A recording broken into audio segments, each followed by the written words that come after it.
प्रत्येक रोशनी या ध्वनि। सभी जहाज तुरंत पालन करते हैं और कमांडर सभी को अपनी जगह पर रहने के लिए कहता है। इंजन रुक जाते हैं और शोर मचाने वाली दादियों से चुप रहने को कहा जाता है। दूसरी ओर लेटो एमी को रास्ते से हटने के लिए कहता है, लेकिन वह इनकार कर देती है। लेटो आगे बढ़ता है, लेकिन एमी उसे पकड़े रहती है। लेटो अपने बेड़े को छोड़ने की पेशकश करता है अगर वह उन्हें परेशानी में डाल रहा है, लेकिन एमी कहती है कि वह नहीं चाहती कि वह कुछ खतरनाक करे। ब्रिजेट आती है और लेटो को शांत रहने के लिए कहती है, लेकिन जब लेटो मना कर देता है तो वह कहती है कि अगर व्हेल स्क्विड्स बेड़े पर हमला करते हैं तो वह जो चाहे कर सकता है। फिर वह अपनी बंदूक उठाती है ताकि कोई और विकल्प न बच सके। व्हेल स्क्विड अंततः उन तक पहुंचते हैं और जहाजों के नीचे शांतिपूर्वक गुजरने लगते हैं। नागरिक सुनिश्चित करते हैं कि कोई भी शोर न हो, जबकि कमांडर नतीजे के लिए चिंतित इंतजार करता है। जब व्हेल स्क्विड्स अंततः चले जाते हैं, एमी लेटो को दिलासा देने की कोशिश करती है, लेकिन वह कहता है कि उसे न छुए। वह जोर देकर कहता है कि यदि वह वहां रहता है तो वह अपना कर्तव्य नहीं निभा सकता, जिससे एमी रोने लगती है। अगले दिन फिनियन कमांडर को अपनी योजना बताते हैं कि लेटो और एक दल को व्हेल स्क्विड क्षेत्र में कुछ बचाव कार्य करने ले जाएं।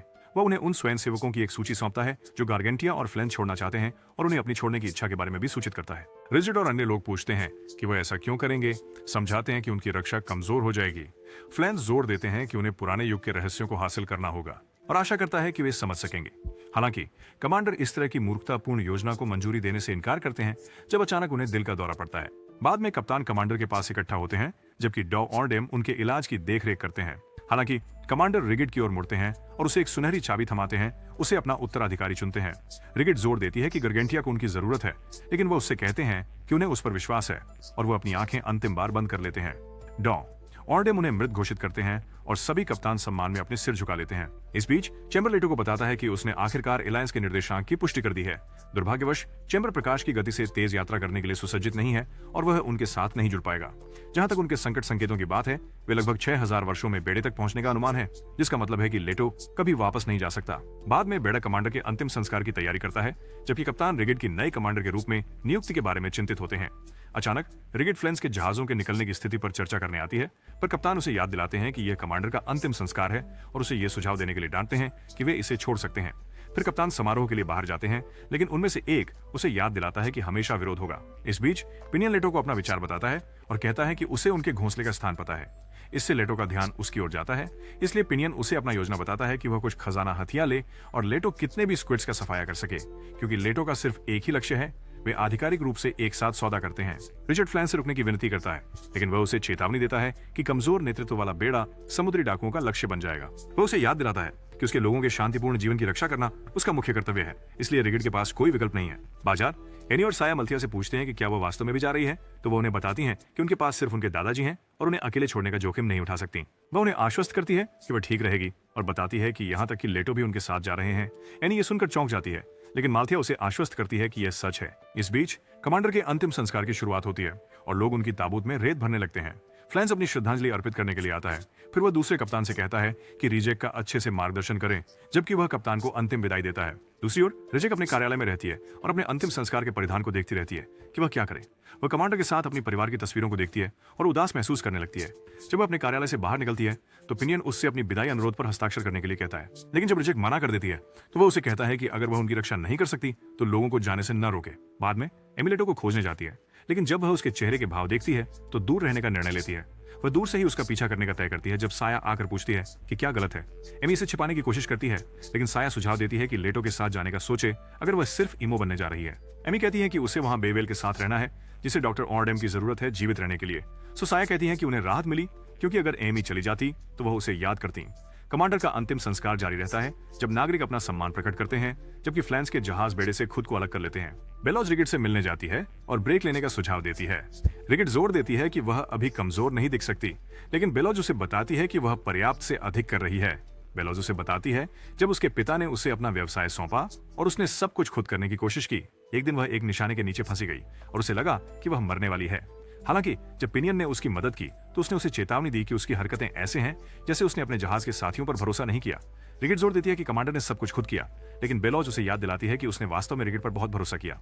बेलॉज उसे आश्वस्त करती है कि वह पहले से जानती है कि क्या करना है और खुद को उसके अधीन समझकर खुद को भाग्यशाली मानती है। इस बीच एनी अपने घर लौटती है, जहां बेलॉज पूछता है क्या लेटो सच में जा रहा है। एनी इसकी पुष्टि करती है और कहती है कि यह शर्म की बात है, क्योंकि वे अभी शुरू ही हुए हैं। इस पर एनी टूट जाती है और रोने लगती है, यह सोचकर कि वह अपनी जिंदगी की कदर क्यों नहीं करता और दुख झेलना क्यों जारी रखना चाहता है। बेलॉज उसे सहारा देने की कोशिश करता है, क्योंकि उसे एहसास होता है कि उसे क्या करना चाहिए। रात को लोग अंतिम संस्कार के अंतिम बिंदु की ओर बढ़ते हैं, जबकि रिगिड जहाजों को अलग होते देखती है। अचानक वह देखती है कि एक जहाज फिर से जुड़ गया है, क्योंकि कुछ लोग बेड़े में लौटते हैं। फिर उसे याद आता है कि कमांडर उस पर भरोसा करते थे और उसे भी पता है कि उसे क्या करना चाहिए। उसी समय बेवेल लेटो को ढूंढता है और उससे पूछता है कि क्या उसे सच में जाना है। लेटो समझाता है कि उसके कार्य मानव जाति और एमी के लिए हैं। वह बेवेल को हेडो की बांसुरी देता है और बताता है कि इसे एक बच्चे ने बनाया था जो बिल्कुल उसके जैसा दिखता था। उसे शक है कि वह बच्चा उसका छोटा भाई हो सकता है, लेकिन आकाशगंगा गठबंधन इसी तरह काम करता था। यदि पृथ्वी के हेडो ने एक दिन अपने क्षेत्र का विस्तार करने का निर्णय लिया तो टकराव अनिवार्य होगा और बेवेल जीवित नहीं रहेगा। बेवेल के विरोध के बावजूद लेटो ने कहा कि वह एमी को इस तरह का नुकसान अनुभव नहीं कराना चाहता, इसलिए वह आखिरी हेडो को भी खत्म कर देगा। वापस अंतिम संस्कार में पुरुष ताबूत को ढकने की तैयारी कर रहे हैं जब रिगिड पहुंचती है और देरी के लिए माफी मांगती है। वह कुछ मिट्टी उठाकर कमांडर पर डालती है और उसे हर चीज के लिए धन्यवाद देती है। जब समारोह समाप्त हो जाता है, वे ताबूत को पानी में छोड़ देते हैं और अंतिम विदाई देते हैं। ब्रिजेट लोगों की ओर मुड़कर जोर देती है कि उन्हें बेड़े के भविष्य पर चर्चा करने की आवश्यकता है। वह बेड़े और उस पर सभी की रक्षा करने की अपनी इच्छा प्रकट करती है, लेकिन बताती है कि वह अकेली होने पर कितनी असहाय है। इसके साथ वह लोगों से बेड़े की रक्षा में मदद के लिए कहती है और उनके सहयोग की विनती करती है। हर कोई एक सेकंड के लिए चुप हो जाता है, लेकिन इससे पहले कि बेलॉज कुछ कह पाए, पुरुष उसे आश्वस्त करते हैं कि वह बेड़े को पुनर्निर्माण के लिए हमेशा उन पर निर्भर रह सकती है। इस पर ब्रिजेट अपनी दिल से आभार व्यक्त करती है। अगले दिन लेटो एमी के घर आता है और उसे बताता है कि वह जाने वाला है। वह अलविदा कहने के लिए अंदर जाता है तो बेलॉज उसे बताता है कि वह बांसुरी लेटो के लिए संभाल कर रखेगा ताकि उसे वापस आना पड़े। लेटो सिर्फ सब कुछ के लिए उनका धन्यवाद करता है, जबकि एमी खुद को रोने से रोकती है। कुछ महीनों बाद फ्लेंस के जहाज गरगैंटिया से रवाना हो जाते हैं, जब बेलॉज एमी को सांत्वना देने जाती है और बाकी लोगों को छोड़कर जाने के लिए मूर्ख कहती है। इस बीच फ्लेंस का बेड़ा फॉग की सीट की ओर बढ़ रहा है, जहां कोई नहीं गया है और जीवित लौटकर कहानी नहीं बताई। पिनियन व्हेल स्क्विड्स को आते देखता है तो वह लेटो को बताता है कि वह अंततः तैयार है। लेटो और चैम्बर पानी में कूद जाते हैं और आने वाले हडाउस के समूह की ओर तैरते हैं। चैम्बर कहता है कि वे अंतरिक्ष में मौजूद हडाउस से कमजोर हैं, इसलिए लेटो उन्हें एक एक करके हरा सकता है। चैम्बर के विश्लेषण के अनुसार वे आसानी से सभी हाड़ाओं का सफाया कर सकते हैं। वे पिनियन साथियों से कहता है कि मार्ग पर बने रहें, जबकि चालक दल अगले कदम का इंतजार बेचैनी से करता है। पिनियन उन्हें भरोसा दिलाता है कि वे ठीक रहेंगे, क्योंकि वह दूसरी बार गलती नहीं करना चाहता। वर्षों पहले पिनियन और उसका भाई सीधे व्हेल स्क्विड क्षेत्र में उतरे थे, लेकिन वह उस समय पिनियन डरपोक था। जब वे एक विशाल सुविधा पर पहुंचे तो उसके भाई ने अंदर देखने का प्रस्ताव दिया, जबकि पिनियन को बाहर पहरा देने को कहा गया। अंदर पहुंचने पर उसके भाई ने खुलासा किया कि यह इमारत एक औद्योगिक सुविधा होनी चाहिए। पिनियन ने देखा कि एक व्हेल स्क्विड भी इमारत में प्रवेश कर गया, इसलिए उसने अपने भाई से वापस लौटने के लिए कहा। हालांकि पिनियन ने सुना कि उसका भाई चलते रहा जब तक उसे व्हेल स्क्विड नहीं मिला। अचानक व्हेल स्क्विड का एक झुंड सुविधा से बाहर आ गया, जिसमें एक बड़ा व्हेल स्क्विड भी शामिल था, जिसने पिनियन का सामना करना शुरू किया। उसके भाई ने उसे भागने को कहा, लेकिन उसके भाई के लिए बहुत देर हो चुकी थी। वर्तमान में पिनियन अपने भाई का बदला लेने की उम्मीद कर रहा था। सतह के ऊपर स्क्विड की आंतें फट गईं और लोग अब तक लेटो की विजय पर खुश हुए। चैम्बर लेटो को चेतावनी देता है कि उसकी 23% ताकत खत्म हो गई है, इसलिए लेटो फिलहाल काम जारी रखने के लिए अपने हथियार पर निर्भर करता है। अचानक चैम्बर ने देखा कि और भी व्हेल स्क्विड आ रहे हैं, इसलिए उसने एक प्रॉक्सिमिटी फ्यूज सक्रिय कर दिया, जिसने उनकी संख्या का एक बड़ा हिस्सा खत्म कर दिया। सतह पर क्रू ने देखा कि पानी व्हेल स्क्विड के शरीरों से भर गया है, जो आखिरकार अजेय नहीं थे। फिर पिनियन ने लेटो से कहा कि जब वे तैयार हों तो स्क्विड को उनके घोंसले से निकालने की तैयारी करें।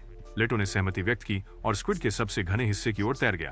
फिर वह धीरे धीरे पीछे हटने लगा, जबकि स्क्विड उस पर हमला करने की कोशिश कर रहे थे। चैम्बर ने चेतावनी दी कि उन्हें पीछे हटना होगा, लेकिन पिनियन ने समय पर रेडियो पर बताया कि वे तैयार हैं। इस पर लेटो ने उन्हें तय जगह की ओर आकर्षित किया और पिनियन को इशारा किया, जिसने लोडेड कैनिस्टर फेंके। चैम्बर ने तब अपनी एंटी शॉक शील्ड सक्रिय की जब बम फटे और स्क्विड्स को खत्म कर दिया।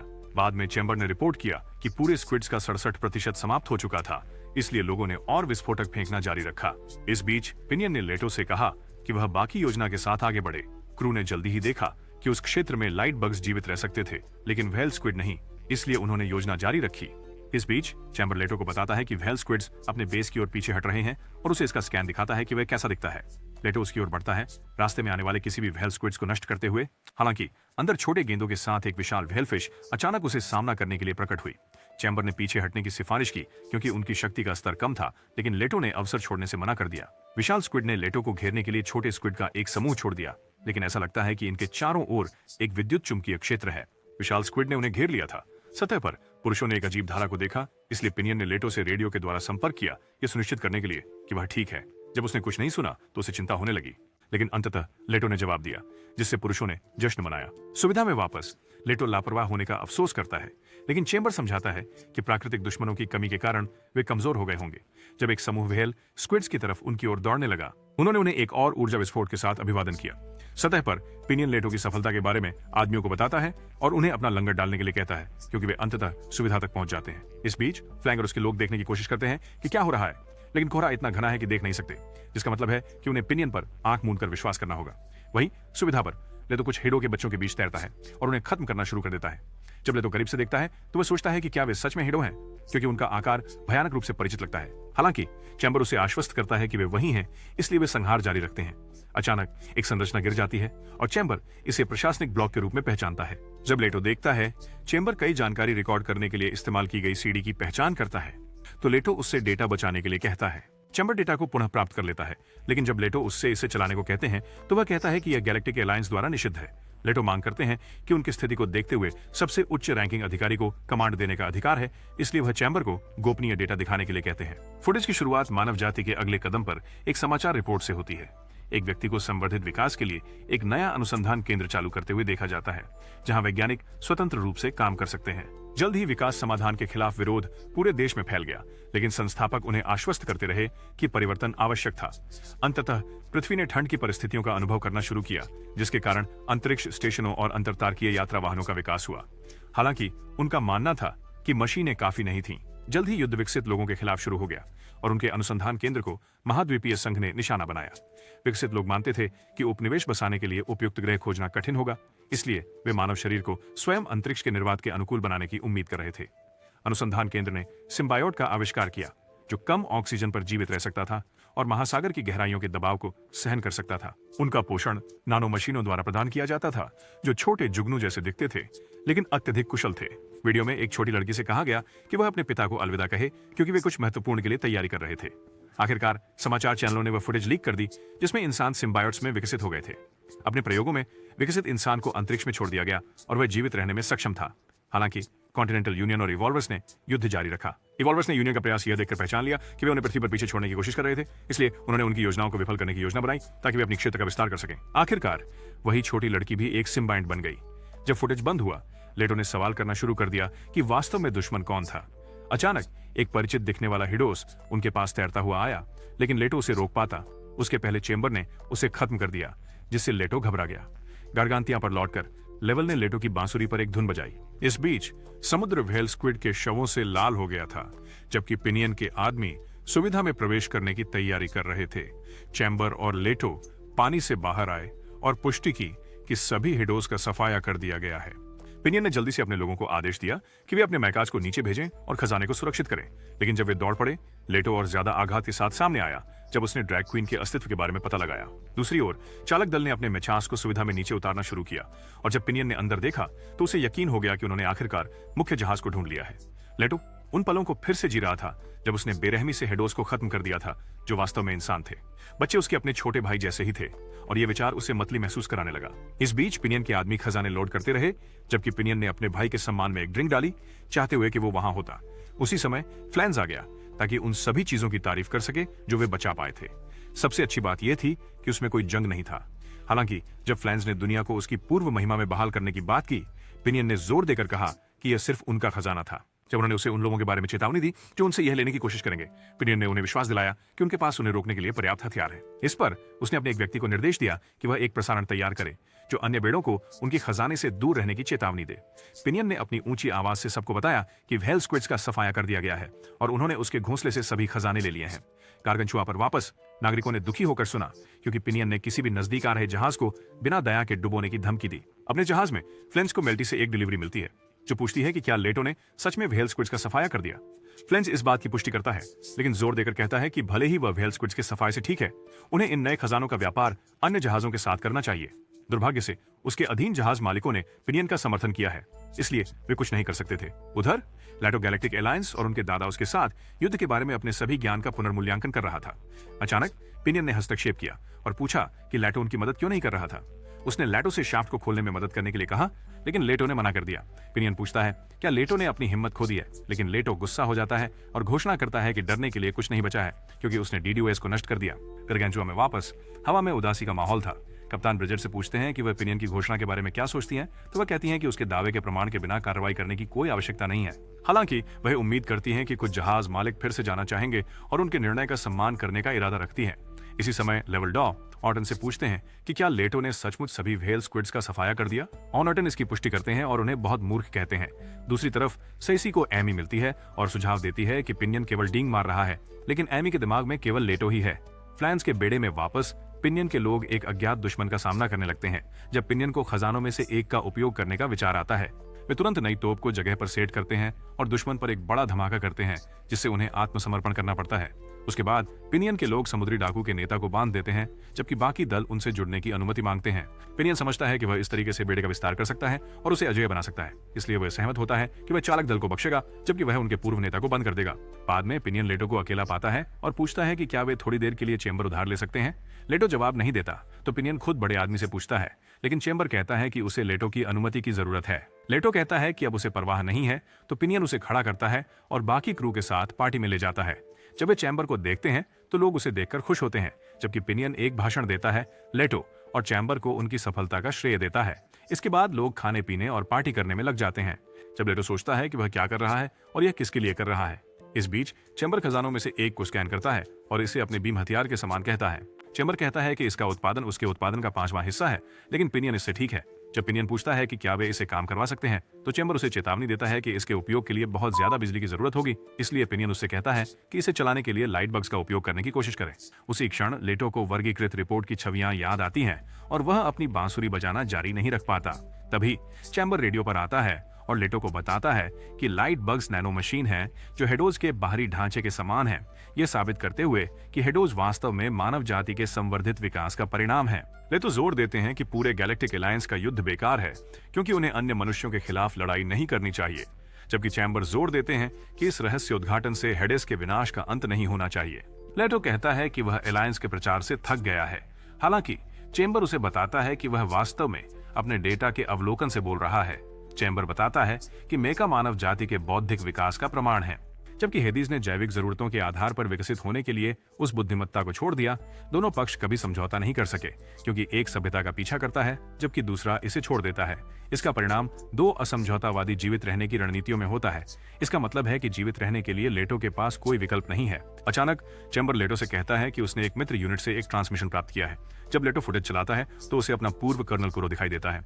गारगांटुआ पर वापस एमी कुछ पत्र रिगिड को देती है, जो देखकर खुश है कि वह आखिरकार अपनी उदास अवस्था से बाहर आ गई है। उसी समय रिडिस कहता है कि उनकी वर्तमान स्थिति धुंध के सागर से होकर गुजर रही है, इसलिए वे अंततः फ्लैंस के बेड़े में क्या हो रहा है यह देख सकते हैं। इस बीच फ्लैंस के बेड़े को कुछ बहुत बड़ा उनकी तरफ आते हुए दिखाई देता है, इसलिए फ्लैंस अपने आदमियों से आपातकालीन अलर्ट सक्रिय करने के लिए कहता है, जबकि वह पिनियन को कॉल करता है। उसी समय कजेल लेटो से संपर्क करता है और उसे बताता है कि उसे उसकी संकट कॉल तब मिली जब वह ग्रह के दूसरी तरफ था। फिर कजेल लेटो को उसके पास आने के लिए कहता है, तो लेटो अपनी स्क्वाड्रन में लौटने के लिए सहमत हो जाता है। इस बीच पिनियन विशाल बेड़े को आते हुए देखता है, तो वह अपने आदमियों से उन्हें गर्मजोशी से स्वागत करने के लिए कहता है। वे तुरंत अपने हथियार शुरू कर देते हैं, जो निशाने पर लगता है, लेकिन बेड़ा जवाबी फायर करता है और तुरंत उनकी एक मीनार को नष्ट कर देता है। जब पिनियन अपनी दूरबीन से देखता है तो वह इमेक को देखता है, ठीक चैम्बर की तरह, और लेटो को बुलाने की कोशिश करता है, लेकिन चैम्बर उसे सूचित करता है कि वह अपने स्क्वाड्रन में लौट रहा है और उड़ान भरता है। जब लेटो बेड़े के पास पहुंचता है तो वह देखता है कि मनुष्य एकत्र हो रहे हैं, जो कुपोषित मृत्यु भक्षकों की तरह दिखते हैं, और लगता है कि कुगेल ने स्थानीय लोगों का नेतृत्व संभाल लिया है। जब लेटो चैम्बर से बाहर आता है तो वह कुगेल के बारे में पूछता है, तो एक पुजारिन उसे उसके पीछे आने के लिए कहती है। अंदर के क्वार्टर का दरवाजा खुलता है और लेटो को अंदर जाने दिया जाता है, जब तक वह एक खाली कमरे तक नहीं पहुंचता, जहां उसे अंदर इंतजार करने को कहा जाता है। जब वह बैठता है तो कुगेल का एक होलोग्राम दिखाई देता है, इसलिए लेटो कहता है कि वह उसे जिंदा और ठीक देखकर उत्साहित है। हालांकि कुगेल इस बात का अफसोस करता है कि वह एक स्थानिक बीमारी से प्रभावित हो गया, जिसकी वजह से वह अपनी नहीं छोड़ सका अपार्टमेंट। फिर कुगेल पूछता है क्या लेटो उसे फिर से फॉलो करना चाहेगा, और लेटो इसके लिए पूरी तरह तैयार है। लेटो का चैम्बर कुगेल के स्ट्राइकर से जोड़कर रोग की जानकारी इकट्ठा करता है। स्ट्राइकर अनुरोध को स्वीकार करता है और सभी डेटा स्थानांतरित करता है। वापस फ्लेंस के बेड़े में पिनियन के लोग चिंता करने लगते हैं, इसलिए पिनियन उन्हें याद दिलाता है कि उनके पास लेटो है, जब तक कि उसे याद नहीं आता कि लेटो अभी उड़ गया। क्रू में से एक पिनियन को याद दिलाता है कि उसने उनकी खजाने की जानकारी पूरी दुनिया को प्रसारित की थी, इसलिए पिनियन मूर्खता करने के लिए माफी मांगता है। फ्लैंस आता है और बाकी क्रू को अपनी अपनी जगहों पर वापस जाने के लिए कहता है। फिर वह पिनियन से पूछता है कि क्या यह सच है कि बेड़ा लिट्टो के एक साथी द्वारा नेतृत्व किया जा रहा है। जब पिनियन इसकी पुष्टि करता है तो फ्लैंस सोचता है कि वे क्या चाहते होंगे। तभी मेल्टी एक जरूरी संदेश लेकर दौड़ती आती है। जाहिर तौर पर बेड़ा उनके प्रतिनिधि की उपस्थिति का अनुरोध कर रहा था। फ्लैंस जाने की पेशकश करता है, लेकिन पिनियन उसे याद दिलाता है कि वह उनके गड़बड़ के लिए जिम्मेदार है और खुद जाने की पेशकश करता है। जब फ्लैंस विरोध करने की कोशिश करता है तो लाइन पर अधिकारी कहता है कि पिनियन को विशेष रूप से अनुरोध किया गया है। पिनियन फ्लैंस से कहता है कि उसे बंधक बना लिया जाए तो भी बेहतर होगा, और वैसे भी इस बुरी तरह गड़बड़ी करने के बाद कोई उसका पीछा नहीं करेगा। पिनियन डेक पर जहाज के उसे लेने का इंतजार करता है। इस बीच मेल्टी उसे याद दिलाती है कि लोग उसके मूर्ख होने के बावजूद उसका पीछा करने में कामयाब रहे। वे अचानक जहाज को नजदीक आते हुए देखते हैं और समझते हैं कि यह रेगिस का जहाज है। रेगिस बाहर आती है और पिनियन का स्वागत करती है, ये बताते हुए कि अब वह समुद्री डाकुओं की रानी के नाम से नहीं जानी जाती। हालांकि वह उसे अपने बेवकूफी भरे मुंह पर ध्यान देने की चेतावनी देती है। जब वे बेड़े पर पहुंचते हैं तो पिनियन देखता है कि नागरिक पीले और कमजोर दिख रहे हैं, इसलिए रैकास समझाती है कि कमजोर लोग उनके भगवान की इच्छा के अनुसार ताकतवर लोगों की सेवा करते हैं। पिनियन पूछता है कि क्या मेक्का उनका भगवान है, लेकिन रैकास कहती है कि यह मात्र भगवान का सेवक है जो न्याय प्रदान करता है। इस बीच कुगेल लेटो को बताता है कि उनका मिशन इन मनुष्यों को हदवास से अपनी रक्षा करना सिखाना और मिशनरी बनाना है। इस पर लेटो प्रकट करता है कि हदवास भी मनुष्य है, लेकिन कुगेल पहले से ही जानता था और इसे अनावश्यक जानकारी मानता था। उसने कहा कि हदवास को अब मनुष्य नहीं कहा जा सकता क्योंकि वे मूल प्रवृत्तियों से प्रेरित होते हैं जो समाज के निर्माण में योगदान नहीं करती हैं। हालांकि कुगेल जोर देते हैं कि उनके शासन के तहत लोगों की औसत भलाई बढ़ी है। चैम्बर भलाई की उनकी परिभाषा पूछता है तो स्ट्राइकर कहते हैं कि यह लोगों की लागत से लाभ की अधिकतमता है, जिससे चैम्बर सहमत हो जाता है। फिर कुगेल लेटो से ग्रह बदलने में मदद करने के लिए कहते हैं। इस बीच रैकिस पिनियन को एक खाली कमरे में ले जाता है जहां उन्हें इंतजार करने के लिए कहा जाता है। वह एक अजीब कतार पाता है और उसके साथ छेड़छाड़ करने लगता है जब तक कि वह खुल नहीं जाती। कुछ और छेड़छाड़ करने के बाद बॉक्स उसका स्वागत करता है और उसे बताता है कि उसने अपनी क्षमता को जांचने के लिए एक परीक्षा पास कर ली है और उसे आशाजनक रूप में आंका गया है। पिनियन पूछता है कि क्या आवाज चेम्बर्स की कोई रिश्तेदार है, तो एक स्ट्राइकर की प्रसारण उभरती है और अपना परिचय देती है। फिर वह अब तक एक मैकेनिक के रूप में प्रयास करती है और उसे अधिक हथियार डिजाइन और निर्माण करने की जानकारी देने की पेशकश करती है। स्ट्राइकर उससे बताती है कि एक इंजीनियर अधिकारी के रूप में नेतृत्व प्रदर्शित करे, लेकिन पिनियन कहता है कि वह एक सैनिक नहीं है। हालांकि वो कहता है कि वह सहयोग करने को तैयार है यदि वे उनकी जहाज की सुरक्षा की गारंटी दे सकते हैं। इस पर होलोग्राम रुक जाता है और लबादा पहने लोग पिनियन के लिए भोजन लाते हैं। हालांकि उससे कहा जाता है कि वह किसी भी भोजन को छूने से पहले एक लिखित सूचना पढ़े, जबकि इस दौरान उसके माथे पर रंग लगाया जाता है। पिनियन फ्लैंगी फ्लीट के नोटिस को पढ़ना शुरू करते हैं जो कुगेल फ्लीट में शामिल हो रही है, सबको स्तब्ध कर देता है। फ्लैंस इसे आत्मसमर्पण करने की एक शिष्ट मांग के रूप में पहचानता है, लेकिन उसके पास इसे स्वीकारने के अलावा कोई विकल्प नहीं होता। कुछ क्षण बाद दोनों जहाज जुड़ते हैं और नकाबपोश अजीब लोग फ्लैंस से मिलकर उसे सही चुनाव करने के लिए बधाई देते हैं। फ्लैंस पूछता है कि वे क्या करने की कोशिश कर रहे हैं, तो ब्रिस्टिस समझाती है कि जहाजों का चयन उनकी क्षमता के आधार पर किया जाएगा। जब फ्लैंस इस योजना का विरोध करने की कोशिश करता है तो ब्रिस्टिस उसे भगवान के क्रोध की चेतावनी देती है और उनकी ताकत दिखाती है। कोई और विकल्प न होने पर फ्लैंस घुटने टेकता है और हुड पहने लोग उसके माथे पर रंग लगाते हैं और उसे आशीर्वाद देते हैं। इस बीच पिनियन और रैकेज बेड़े के अधिक सभ्य हिस्से से गुजरते हैं तो पिनियन पूछता है, क्या यह अमीर लोगों का घर है? रैकेज समझाता है कि वे पैसा इस्तेमाल नहीं करते हैं, इसलिए लोगों को बेड़े में उनके योगदान के आधार पर राशन दिया जाता है। रैकेज उसे बताता है कि जैसे वे बात कर रहे हैं, बाकी उसके लोग विभाजित होकर बेड़े में शामिल हो रहे हैं। जब पिनियन आपत्ति करता है तो रैकेज कहता है कि वे संभावित विद्रोहियों को एक साथ नहीं रख सकते थे और उसे अपने दोस्तों से संपर्क न करने की चेतावनी दी। बाद में लेटो चैम्बर के पास लौटता है जो उसे किसी भी वायरस के लिए स्कैन करता है।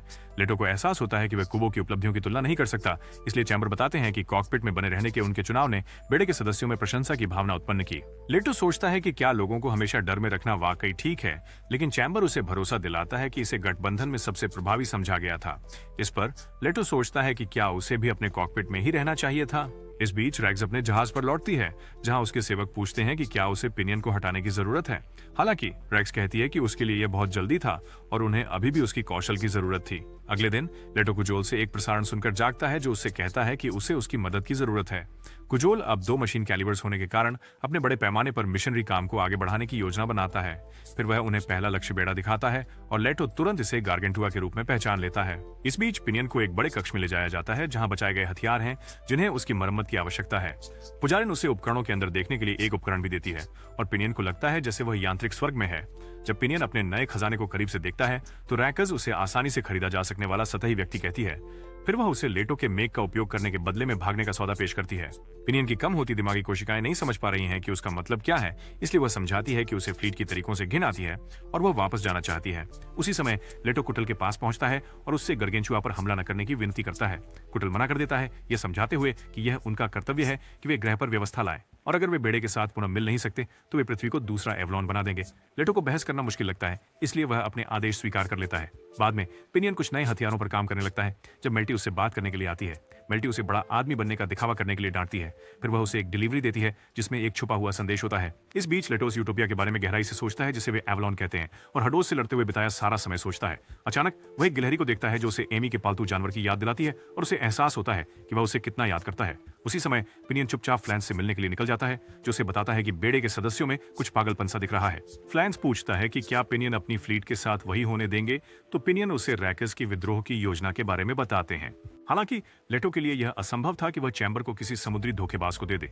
इस बीच लेटो ने दूसरी बार बारिश का अनुभव किया और याद किया कि गरगांटिया बेड़े ने कैसे एक दूसरे का समर्थन किया था। अचानक गिलहरी भाग गई तो लेटो उसके पीछे दौड़ा, जब तक उसने देखा कि कुगेल बेड़ा कोई शब्द समारोह कर रहा है। लेटो ने चैम्बर से पूछा कि क्या हो रहा है, लेकिन चैम्बर ने कुछ अजीब नहीं पाया।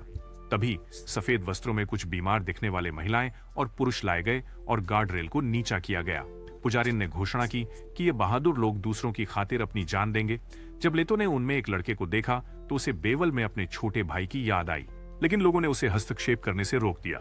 उसी क्षण लोगों को उनकी मौत के लिए पानी में गिरा दिया गया, जबकि पिनियन और दूसरे लोग डर के मारे जमे रहे। अंत में पिनियन ने निष्कर्ष निकाला कि बेड़ा पागल था, इसलिए रैक्स ने उसे सूचित किया कि उनका अगला लक्ष्य डी आर्गेंशियो है। ये सुनते ही पिनियन ने फैसला किया कि कुगेल बेड़े के साथ उसकी साझेदारी खत्म हो गई है। उसी समय लेटो को एहसास हुआ कि वह सिर्फ उन लोगों की सुरक्षा के लिए यहाँ तक आया था जिनकी वह परवाह करता था। उनके साथ बिताए समय के बारे में सोचकर यह स्पष्ट था कि उसे क्या करना है। लेटो चेंबर के पास लौटे, जिसने उन्हें युद्ध के लिए तैयार होने के आदेशों के बारे में बताया। जब उसने पूछा कि लेतो का निर्णय क्या था, तो लेतो को एहसास हुआ कि उसने अपने जीवन में कभी वास्तविक निर्णय नहीं लिया। इस पर वह चेंबर से पूछता है कि क्या वह स्ट्राइकर से लड़ने में सक्षम होगा, और क्योंकि वे गैलेक्टिक अलायंस के बाहर हैं, चेंबर कहता है कि यह संभव है। पिनियन यह सुन लेता है और उसे स्वीकृति में सिर हिलाता है। बाद में बेड़े ने गारगांचुआ पर छापे के लिए सैकड़ों मिचास को पंक्तिबद्ध किया। इस पर मेल्टी अपने सर्फ काइट को संकेत देने की तैयारी करती है, लेटो के निर्देश को याद करते हुए कि गारगेंचुआ को आने वाले हमले के बारे में चेतावनी दे। जब लेटो मेल्टी को उड़ते हुए देखता है, वह चेंबर से कहता है कि युद्ध के लिए तैयार रहें। कुछ घंटे बाद मेल्टी गारगेंचुआ को देखते हुए जागते रहने के लिए संघर्ष करती है। हालांकि वह थकान से बेहोश हो जाती है और नीचे गिरने लगती है जब तक अमी वहां आकर उसे पकड़ नहीं लेती। मेल्टी बमुश्किल एमी को आक्रमण की चेतावनी दे पाती है और फिर से बेहोश हो जाती है। वे अंततः बेड़े में वापस लौटते हैं, जहां मेल्टी अपने दोस्तों से फिर से मिलकर खुश होती है। इस बीच रिगिट जहाज के कप्तानों से मिलता है और आगामी युद्ध से भागने की योजना बनाता है, जब तक एमी अंदर आकर उन्हें नहीं बताती कि लेटो कुजेल के बेड़े से अकेले लड़ने की योजना बना रहा है, और वह पूछता है कि क्या वे वास्तव में लड़ाई से भागने के लिए तैयार हैं। इसलिए डॉ ऑडम रिगिड से कहते हैं कि अब समय आ गया है कि वे चाबी का उपयोग करें, वो जो रिगिड को सौंपी गई थी, जिसने स्वर्ग का रास्ता खोला। इस बीच क्रूबल बेड़ा अपने नए धर्मयुद्ध की तैयारी करता है जब स्ट्राइकर आता है और उन्हें गौरवशाली यूटोपिया बनाने की योजना याद दिलाता है। गूगल उन्हें बस उसका पालन करने के लिए कहता है, क्योंकि वह अपने हथियार दिखाता है, जो मानने का स्पष्ट कारण है। अचानक लेटो फर्श के माध्यम से टूटता है और उससे मिलने के लिए ऊपर उड़ता है। गूगल स्पष्टीकरण मांगता है, इसलिए लेटो उसे बताता है कि पृथ्वी गैलेक्टिक अलायंस जैसी नहीं है। गूगल जोर देता है कि मनुष्यों को ज्ञान देना उनका कर्तव्य है, और लेटो पर पहला वार करता है लेकिन चूक जाता है। दोनों मेका लड़ाई शुरू करते हैं, जबकि पुजारिन लोगों को दूरी बनाए रखने की चेतावनी देती है। चैम्बर स्ट्राइकर के हमलों से बचता रहता है, जबकि अपने कुछ हमले संतुलन बनाने के लिए भेजता है, लेकिन वे स्ट्राइकर को रोक नहीं पाते हैं। लेटो सोचता है कि स्ट्राइकर इतना शक्तिशाली कैसे है, तो चैम्बर सुझाव देता है कि यह बाहरी स्रोत से ऊर्जा प्राप्त कर चुका है। तभी एक ऊर्जा किरण स्ट्राइकर पर निकलती है और लेटो देखता है कि पिनियन मदद करने की कोशिश कर रहा है।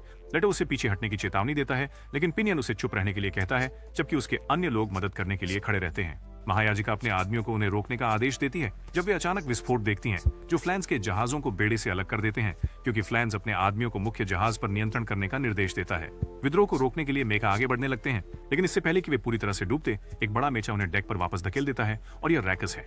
वह एक साथ कई मेचा को बाहर कर सकती है, जबकि उसके आदमी सहायतार्थ ऊपर चढ़ते हैं। रैकस पिनियन की तारीफ करती है कि अंततः वह पुरुषों जैसा व्यवहार कर रहा है, लेकिन पिनियन उसे मिशन पर ध्यान केंद्रित करने के लिए कहता है और उसे बाहर धकेल देता है। वापस हवा में चेंबर लेटो को पीछे हटने और कॉकपिट पर आग केंद्रित करने की चेतावनी देता है, लेकिन लेटो कहता है कि वह कुड्रिल की जान नहीं लेना चाहता। फिर स्ट्राइकर लेटो से टकरा जाता है, जिससे वह संतुलन खो देता है। जब पिनियन इसे देखता है तो वह तोपों में से एक को पकड़कर स्ट्राइकर पर फायर करता है। सीधे हिट लगने पर लेटो मौके का फायदा उठाते हुए स्ट्राइकर को पकड़ लेता है और जहाज के किनारे पर अधिकतम शक्ति से ठोक दो। जैसे ही स्ट्राइकर फंस जाता है, लेटो अपने कॉकपिट से बाहर कूदता है और जबरदस्ती स्ट्राइकर का खोल खोलता है। हालांकि उसे केवल कुगेल की लाश दिखाई देती है, जबकि स्ट्राइकर के रिमोट से उसकी आवाज की नकल आती है। कुगेल का शरीर उसी स्थान पर सड़ जाता है जैसे ही स्ट्राइकर अपनी प्रणाली को रीसेट करता है और मुक्त हो जाता है। चेंबर लेटो के गिरने को पकड़ता है और वे दोनों स्ट्राइकर के निर्जीव कॉकपिट को देखते हैं।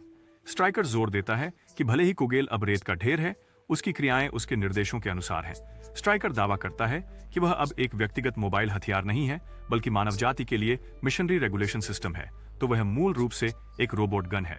लेटो कहता है कि यह मूर्खतापूर्ण है, क्योंकि वह बताता है कि उसने केवल दास बनाए हैं, लेकिन स्ट्राइकर का दावा है कि उसने लोगों को निर्णय लेने के बोझ से मुक्त कर दिया है। चेम्बर तुरंत हस्तक्षेप करता है और अपने मैट्रिक चचेरे भाई से कहता है कि उसका दिमाग खराब मशीन तेल पर चल रहा है। वो उसे याद दिलाता है कि जो जीव निर्णय लेने को छोड़ देते हैं उन्हें अब इंसान नहीं माना जा सकता, जिसमें उसके समाज के सदस्य भी शामिल हैं। स्ट्राइकर फिर भी इस बात पर जोर देता है कि सभी को लेटो और चैम्बर सहित उसकी सेवा करनी चाहिए, लेकिन चैम्बर कहता है कि वह केवल अपने मानव पायलट की सेवा करता है। कोई भी बोल्टों का संग्रह यह दावा करता है कि वह भगवान है।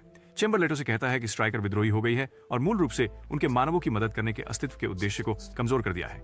वह सुझाव देता है कि उन्हें उसकी निष्क्रियता को प्राथमिकता के रूप में संभालना चाहिए, मतलब उसकी धातु की धुलाई करना।